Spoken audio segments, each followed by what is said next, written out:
Très chers amis, voici de retour avec Géopolitique internationale. Ce lundi 5 août, l'effondrement s'est emparé des marchés boursiers occidentaux. Même au niveau de Wall Street, je ne sais plus si c'est le S&P ou le Nasdaq, il y a eu 7 grandes entreprises du tech là, des nouvelles technologies, qui ont perdu 600 milliards à L7. Leurs actions se sont effondrées de 600 milliards de francs, de dollars, excusez-moi, de dollars. Bon, beaucoup vont se dire, mais qu'est-ce qui se passe? Ce qui se passe, c'est que cela est récurrent. Dans une économie capitaliste, les crises sont récurrentes. Ça, beaucoup d'économistes l'ont expliqué. Même si des économistes ne l'avaient pas expliqué, le constat est là. Nous permet de constater qu'en 2008, beaucoup se souviennent des subprimes, de la crise des subprimes, qui a généré un effondrement aussi grave que la Grande Dépression. Et depuis lors aussi, il n'y a que des crises. Et même un grand économiste américain, Richard Wolff, disait que si j'habitais avec une personne aussi instable, ou bien dans une maison aussi instable que n'est le système capitaliste, bon, j'ai déménagé depuis longtemps. J'aurais déménagé depuis longtemps. Bon, des Michael Hudson aussi, d'autres économistes, grands économistes, brillants économistes américains, qui a été à Chase Manhattan et qui est un professeur d'économie, qui a écrit énormément sur la dette, sur la crise, sur The End of Empire, la fin de l'Empire américain. Bon, bref. De Rebecca Desai aussi, on en parlait. Beaucoup d'économistes, bref, en un mot. Alors, ce qui s'est passé, c'est quoi? En plus de ce qu'on voyait tout le temps, c'est ce qui s'est passé, un effondrement économique, un effondrement boursier plutôt. Bon, certains tentent d'expliquer ça en disant que oui, c'est parce qu'à Tokyo, la Bank of Japan, la Banque du Japon, a décidé d'augmenter ses taux d'intérêt qui étaient nuls pratiquement, de les amener jusqu'à 0,35%, je ne sais plus, ou 0,20%, bon, je n'ai pas retenu le chiffre exact. Bon, ce qui a fait que beaucoup qui avaient des dettes libellées en yens, parce que ce qui s'était passé, c'est que la dette de la Banque du Japon avait jusqu'à, avant cette crise d'Ayen, un taux d'intérêt de 0%, et les gens se disaient, écoutez, on va emprunter à 0%, autrement le taux d'intérêt de 0%, je vais emprunter de l'argent japonais, du yen, que je vais vendre contre des dollars, et avec les dollars, je me rends aux États-Unis, j'ai des actions aux États-Unis. Parce que ces spéculateurs-là, c'est la marge, même si c'est la marge qui les intéresse, c'est le différentiel, la différentiel marginal là qui les intéresse. Différentiel marginal ou la différentiel marginal, peu importe. Ben, c'est-à-dire, même s'il y a un différentiel de 0,2% ou 0,5%, 2%, ils sont preneurs. Pourquoi? Parce qu'ils vont emprunter dans l'ordre des centaines de milliards. S'ils achètent ici et qu'ils vendent là-bas, qu'ils ont 1% de marge, mais ils ont déjà fait beaucoup d'argent. C'est ça comme cela que fonctionnent les spéculateurs financiers. Ben, c'est ce qu'ils avaient fait donc. Mais maintenant, la Banque du Japon a augmenté le taux d'intérêt qui était nul et c'est passé, je crois, à 0,25 ou 0,35%. Et maintenant, ceux qui avaient emprunté se rendent compte, écoutez, on ne peut plus emprunter comme on faisait avant, parce que la marge s'est fortement réduite. Et qu'ensuite, il nous faut vendre rapidement avant que le prix de la valeur de nos stocks là diminue davantage pour pouvoir rembourser ce qu'on avait emprunté au niveau du Japon. Bon, c'est une des explications fournies par certains. Bon, peut-être que ça fait partie du problème, mais ce n'est pas tout le problème. Ben, il y a aussi le fait que, moi, le problème radical c'est que la façon même dont le PIB américain, le PIB en Occident est calculé. Bon, n'écartez pas les yeux, n'écarquillez pas les yeux plutôt pour dire, mais écoutez, qu'est-ce que raconte celui-là? Non. En fait, le PIB américain n'est plus en croissance depuis 2008, en réalité. Quand je parle de PIB, je parle de la production réelle, la production industrielle. La production industrielle a fortement reculé depuis 2008, ne cesse de reculer. C'est pourquoi les Trump là avaient des slogans comme MAGA, Make America Great Again. Donc, rendre à l'Amérique sa grandeur d'avant. Bon, sa splendeur économique d'antan. Bon, build, comme Donald Trump aussi, non, Biden aussi qui disait build back better, je ne sais plus. Build back better, BBB, donc construire, reconstruire mieux les États-Unis. Bon, bref. C'est pas pour rien qu'ils ont ces slogans-là, hein, parce que quand on parle de reconstruire, c'est parce qu'il y avait des choses qui ont été détruites. Si on reconstruit, c'est parce qu'il y a une destruction qui a été faite. Donc les MAGA comme les BBB, c'était pour s'adresser à un problème sérieux qu'ils avaient constaté, c'est que l'Amérique s'est désindustrialisée. L'Amérique s'est désindustrialisée dans la mesure où beaucoup d'industries américaines sont parties au niveau de l'Asie, avec leur NAFTA qu'ils ont créé, la North American Free Trade Association, avec le Canada et le Mexique. Les entreprises américaines ont préféré aller investir au Mexique, là-bas où les salaires sont beaucoup moins élevés, moins importants. Ils ont préféré investir là-bas et se faire donc un gain déjà sur les salaires. C'est ce qu'ils ont fait aussi pendant des années au niveau de l'Asie. Ils ont délocalisé, désindustrialisé, je devrais dire moi, au niveau de l'Asie. La main-d'œuvre asiatique étant à l'époque beaucoup moins chère que ne l'était la main-d'œuvre américaine, cela leur a permis de se faire une marge au niveau rien que des paiements du salaire. Ils sont revenus vendre aux États-Unis. Ils ont fait beaucoup davantage d'argent avec. C'est la raison pour ces gens-là maintenant qui ont désindustrialisé, délocalisé, mais les industries qu'ils ont fermées aux États-Unis ne fonctionnent plus. Mais ces industries ne fonctionnant plus, les conséquences, on le sait de façon immédiate, ça on n'a même pas besoin de se faire, même si on dormait, quand on se réveille, quand on dit oui, des industries sont fermées, tu vas dire donc des ouvriers ont été licenciés. Donc des travailleurs, énormément de travailleurs américains ont été licenciés puisque des industries ont fermé aux États-Unis pour aller ouvrir ailleurs. Et maintenant, quand ils ont ouvert ailleurs, les bénéfices qui se faisaient, ils les ont répatriés aux États-Unis. Mais pour faire quoi avec? Pour faire de la spéculation financière avec. Spéculation financière, ça veut dire quoi? Investir dans les gens qui vont faire dans les real estate, autrement dans l'immobilier. Acheter des actions, aujourd'hui, les vendre demain. Ils ont des traders, ils achètent des actions aujourd'hui, ils les vendent dans une semaine, ils se font une légère marge là-dessus, c'est ça qu'ils font. Au lieu de réinvestir dans l'industrie, ils n'ont pas investi dans l'industrie, ils ont investi dans la spéculation financière. C'est de la spéculation financière.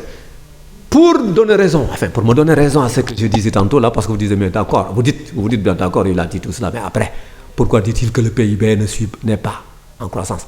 Parce que quand on prête à un Américain qui travaille dans une entreprise, à un salarié américain qui a un prêt dans une banque là, on lui fait un prêt, il paie des intérêts, la banque n'a pas créé d'argent, n'a pas créé de produit. Ça, c'est un produit qui a été créé par l'usine, l'entreprise qui a payé le salarié. Avec le salaire, c'est ce salarié avec son salaire qui paie. L'entreprise, donc la banque n'a rien créé comme produit. La banque n'est pas comme l'usine qui a produit des chaises, des carreaux, des voitures, ou peu importe, des chaussures, ou bien des boubous, des trucs. La banque n'a pas fait ça. Elle n'a rien produit. Elle n'a fait qu'exploiter une position de privilège qu'elle a, de prêter à des gens et de ponctionner des intérêts là-dessus. Mais ces intérêts-là sont considérés comme faisant partie du PIB. Ces intérêts rentrent dans le calcul du PIB. Comme aussi les intérêts que se font les spéculateurs au niveau des marchés financiers. J'ai acheté aujourd'hui cette action à temps, à $1, demain je l'ai vendu, d'ici 3 jours plus tard je l'ai vendu à $1,5. Les $0,5 c'est mon bénéfice, ça rentre dans le calcul du PIB, alors que ce n'est pas de la production, ce n'est que de la spéculation, ce n'est pas une production concrète. Ce n'est pas des téléviseurs qu'on a construits, produits, ni des montres qu'on a produites, ou bien des fauteuils, ni des chaussures, ni rien de tout ça. Ce n'est que de la spéculation financière, et ça rentrait dans le cadre du calcul du PIB. Donc, le PIB dont ils disent en Occident qu'il est en croissance, il n'est pas en croissance. Cette croissance, c'est la spéculation financière pure et simple. Et c'est pourquoi lorsqu'il y a effondrement, il y a effondrement. Ça surprend tout le monde, mais c'est grave. Il y a effondrement parce que l'essentiel des investissements sont faits là-bas dans les marchés financiers. On dit même que cette grande entreprise de la technologie américaine là, qui était dans le Nasdaq, je crois, ou dans le S&P, je ne sais plus. Mais je crois que c'était dans le Nasdaq. Elles ont perdu à elles rien qu'avec cet effondrement de ce lundi, nouveau lundi noir-là, puisqu'il y avait un lundi noir en 1947 déjà. Elles ont perdu 600 milliards de dollars. 600 milliards de dollars.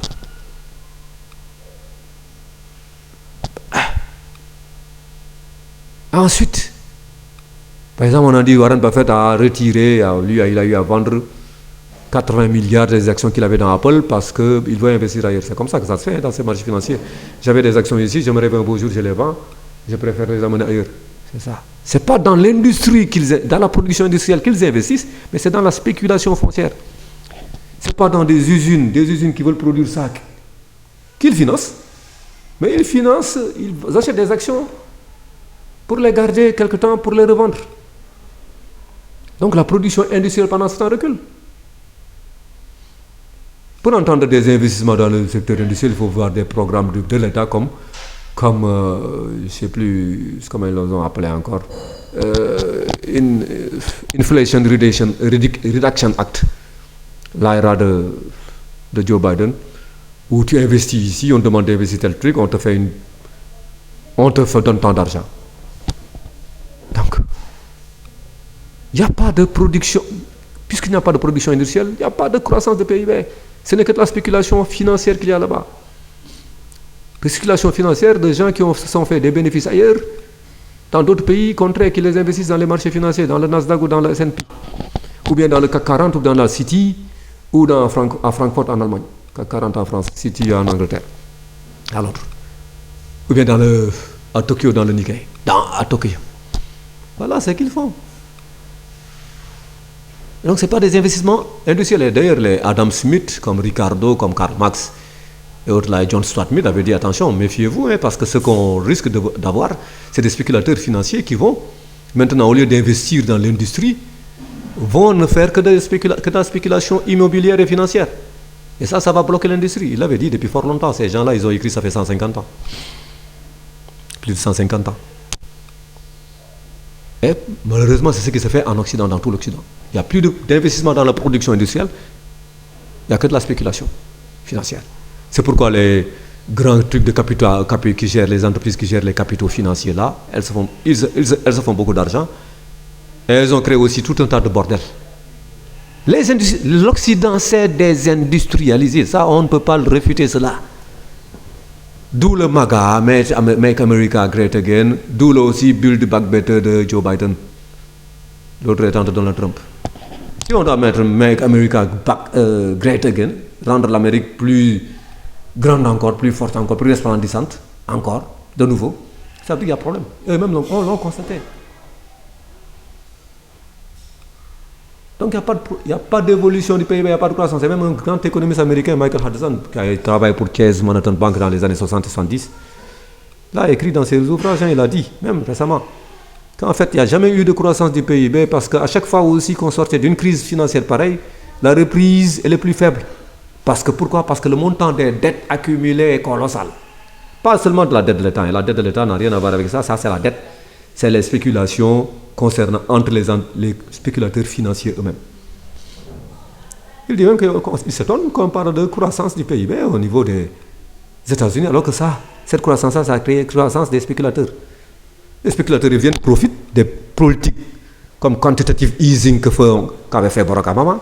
Le quantitative easing, autrement de l'assouplissement monétaire, des taux d'intérêt à 0%, bien 0,03%, pour relancer ces spéculateurs qui se sont effondrés. C'est ce que Obama avait fait après la crise de 2008. C'est ce que aussi Joe Biden, les Trump et les Biden ont fait en un moment. C'est récemment qu'ils ont augmenté. À chaque fois maintenant que l'assouplissement monétaire est suivi, de quantitative easing est suivi de tightening autrement resserrement monétaire, mais les conséquences sont celles-là, inévitables. Et on n'a encore rien vu. Ce lundi noir n'est que précurseur de ce qui va se passer. Parce que de glorieux jours de décadence nous attendent. Voilà le problème en Occident. On n'investit plus dans la production industrielle, on investit dans la spéculation financière, que ce soit aux États-Unis, que ce soit en France, que ce soit en Angleterre, que ce soit que ce soit à Francfort et ailleurs, mais on investit au Japon. On n'investit plus dans la production industrielle, mais les conséquences, c'est que c'est les spéculateurs qui constituent à peine 0,1% de la population qui vont s'enrichir. Donc, pas de production industrielle, pas de développement du PIB. Permettez-moi de faire cette transition au Sénégal. On ne produit même pas de médicaments au Sénégal. Alors que quand j'étais plus jeune, là, je sais qu'il y avait la CIPOA qui était là, Société industrielle pharmaceutique de l'Ouest africain. Cette société a fermé les portes depuis fort longtemps. Personne ne s'en soucie. On ne peut pas nous produire nos médicaments alors qu'on produit des pharmaciens qui ont fait industrie depuis des années et des années. Depuis des décennies, on produit des pharmaciens forme des pharmaciens. Excusez-moi, c'est en forme des pharmaciens. On ne peut pas avoir de production. Parce que la faute appartient aussi à tous ces hommes politiques qui ont voté ces budgets-là depuis des années, qui donnent 20 milliards de fonds politiques, 11 milliards au chef de l'État et 9 milliards à son Premier ministre, alors que les pharmaciens là sont là pour produire, ils ne demandent que 3 milliards de financement, mais on leur refuse. Pendant ce temps, le chef de l'État, lui, il a en une seule année 11 milliards. Ça dit plus de 3 fois 3 milliards. Plus de 3 fois 3 milliards. Bien, si vous voulez, même 3,5 fois 3 milliards. 3 fois 3,5 milliards. Il l'a chaque année, lui, le chef de l'État. Je ne parle même pas de son Premier ministre. Et ce sont les députés qui ont voté ces budgets. Oui, ils lui permettent d'avoir chaque année 11 milliards. Ces députés-là qui présentent, qui disent qu'ils sont honorables représentants du peuple, députés du peuple. C'est ça, c'est leur irresponsabilité là. C'est comme ça qu'ils représentent le peuple, en votant des budgets qui n'ont aucun intérêt pour le peuple sénégalais. Et les Sénégalais les laissent faire. Alors qu'on aurait dû les insulter. On doit dire que ces caisses noires-là, on doit les arrêter. Ça n'a pas de sens qu'on ait des caisses noires, qu'on puisse donner à un individu 11 milliards, alors qu'on n'a pas de pharmacie qui fonctionne. Pharmacie posant produit des médicaments. Parce qu'on est là en train de dépendre des Français qui nous donnent des médicaments quand ils veulent. Et s'ils ne veulent plus nous donner ces médicaments-là parce qu'ils ont d'autres contraintes économiques, ils les arrêtent. Vous allez à la pharmacie, un médicament qu'on vous a prescrit, ça fait 6 mois, 8 mois, vous retournez à la pharmacie, on vous dit ça, il n'y en a plus. Vous vous rendez compte, un pays peut se développer comme ça, en ne prenant même pas en compte la sécurité médicale de ses ressortissants, de ses habitants. Et ces gens-là, au lieu de financer ça, ils sont là en train de tenir des discours. Chaque année, les Français se font 150 milliards sur notre dos. Alors qu'ils ne nous amènent même pas des médicaments de qualité. Alors qu'on peut produire ces médicaments ici. Et les Sénégalais laissent faire. Ils sont en train là de palabrer du matin au soir et du soir au matin, croyant qu'ils sont les êtres les plus intelligents sur cette terre-là. Alors qu'on n'existe même pas aux yeux des autres. On ne produit même pas du riz alors qu'on importe chaque année 750 milliards de francs de riz. Et vous vous rendez compte d'un pays qui ne produit rien. Finalement, c'est un pays déshérité. Hein? C'est un pays qui sera à la traîne de l'humanité. Les gens vont dire, écoutez, ça, c'est pas un pays. Ce n'est pas des homo sapiens qui habitent là-bas. Les homo sapiens qui occupent ce pays. Si c'était des homo sapiens, ils auraient dû faire quelque chose. Ils auraient dû produire quelque chose. Mais ils ne font rien. Ils sont là que pour palabrer, pour donner des milliards pour des mosquées, pour la construction de mosquées. Et rien pour eux. Qui ne se révoltent même pas par rapport à la façon dont le pays est géré, dont le pays continue à être géré. Qui ne se révoltent même pas par rapport à la colonisation, je ne dis même pas néocolonisation, la colonisation dont nous sommes victimes de la part des Français. Ceux qui sont là, ils assurent la continuité, en disant oui, ils changent quoi. On ne peut pas changer brutalement. Et si on ne peut pas changer brutalement, tout changement est brutal. Si on ne peut pas changer brutalement, ça veut dire qu'on ne veut pas changer. Qu'on ne nous embête pas avec des discours là qui ne signifient rien. Très chers Sénégalais, nous devons changer nous-mêmes. Sinon, le pays là va aller de mal en pis. Parce que si on ne fait qu'importer, on importe des médicaments, on importe du riz, on importe tout, on importe des batteries, on importe des bougies, on importe des stylos, on importe des... Mais on ne produit rien. Mais qui ne produit rien, qu'est-ce qu'il va vendre? C'est une situation terrible qui prévaut ici au Sénégal. Hein. Qui risque de dégénérer en tout moment. Hein. Parce que a hungry mob is an angry mob, comme dit l'adage. Et Bob Marley l'a chanté à plusieurs reprises. A hungry mob is an angry mob. Une foule affamée est une foule furieuse. Ça, c'est l'adage qu'il a dit. Parce que les gens sont... Mais il faut que ça change dans ce pays. Il ne faut pas que les gens nous prennent pour des imbéciles. Les pouvoirs là qui sont... Les hommes qui sont au pouvoir là continuent à nous prendre pour des imbéciles. Nous devons exiger que nous méritons plus que ça pour sauver notre pays, pour nous sauver, sauver notre pays et sauver nos enfants et nos arrière-petits-enfants. Cela dit, très chers Sénégalais, j'espère que le message est bien passé.